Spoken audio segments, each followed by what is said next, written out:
One of the things that many times comes up in terms of students with disabilities is Section 504 of the Vocational Rehabilitation Act, and this set of slides goes along with Chapter 8. First of all, Section 504 is a non-discrimination law, and that's really an important piece of information. Whereas IDEA is an educational rights law. IDEA is for individuals with disabilities who need special education services. In other words, their education would be unattainable without the individualized services and related services made available to them. So we're going to talk a little bit about the difference between the IEP and the 504 and the types of students who would be served under each of those two areas. There are some important vocabulary terms, including the Vocational Rehabilitation Act itself, Section 504. There's another really important law, American with Disabilities Act, ADA, and then some of the terminology that comes along with the different acts, and one particular piece of terminology is substantially limits. So we'll talk about all those things. So who's eligible under Section 504? Basically, the law says that similar types of students, someone who may have a physical or mental impairment which substantially limits a major life activity, or that person is regarded as having a record of such an impairment, or that person is thought to have such an impairment. Okay, now that sounds a little ambiguous, and in comparison to the IDEA law, IDEA specifies particular categories of students with disabilities. So we have kids with autism, we have kids with traumatic brain injury, we have kids in all of the high incidence disabilities areas and low incidence disabilities areas that we've talked about.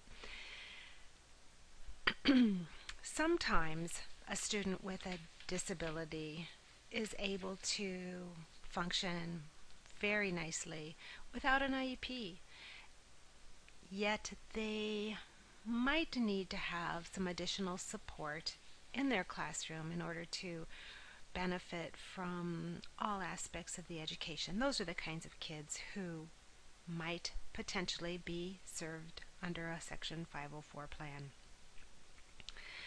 So, sometimes the disabilities are very, very similar. Students who may qualify for Section 504 accommodations, according to the Vocational Rehabilitation Act, are those who have mental or emotional illnesses, heart disease, cancer, attention deficit hyperactivity disorder, other types of hidden disabilities, including epilepsy, allergies, asthma, arthritis, AIDS or HIV, hepatitis, hemophilia. Sounds like some of those low incidence disabilities that we've talked about previously.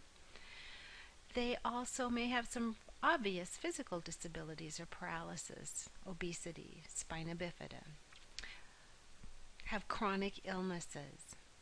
You'll see some of those listed there: diabetes, heart disease, kidney or liver disease, high blood pressure. Or they may have a history of alcohol or drug addiction, and they qualify for a 504 plan only if they are not currently using the drugs or alcohol.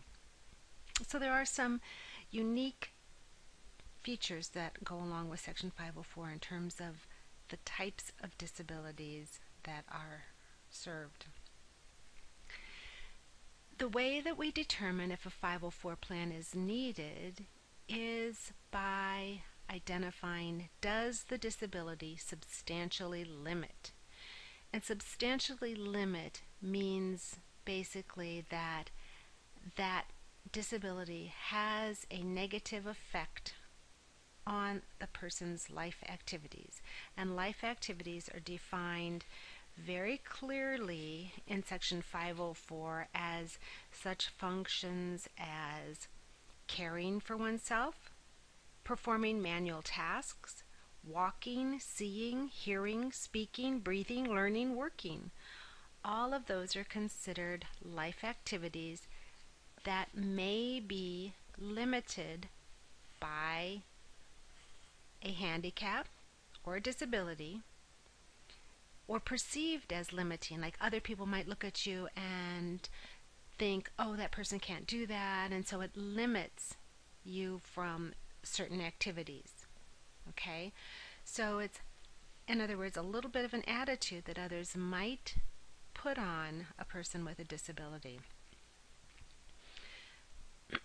So it's really important that we look at what an IEP does and what a 504 plan does, because sometimes they can be confusing and people aren't really sure what that means to them in a classroom setting. Both the IEP and the 504 plan are found in the module, and you're going to get the opportunity to compare them. Ta-da! So you're going to be looking for what's the same. Are they funded the same? Do they have the same types of teams? Is the paperwork the same? You are going to explore both documents and keep track of what you're finding out. What's different? Both 504 and IDEA, the Individual Education Plan, talk about free appropriate public education, assessments, the educational program, accommodations, related services, behavioral supports, procedural safeguards, impartial hearings, some of the legal things. They talk about those, but are they always the same? So your job is to create a graphic organizer, not like the one that's shown, but go through the two documents, use your text, use other resources to find as many similarities or differences and create a graphic organizer that identifies those. You'll have an opportunity to post that and look at what other people have come up with as far as their graphic organizers. May the force be with you.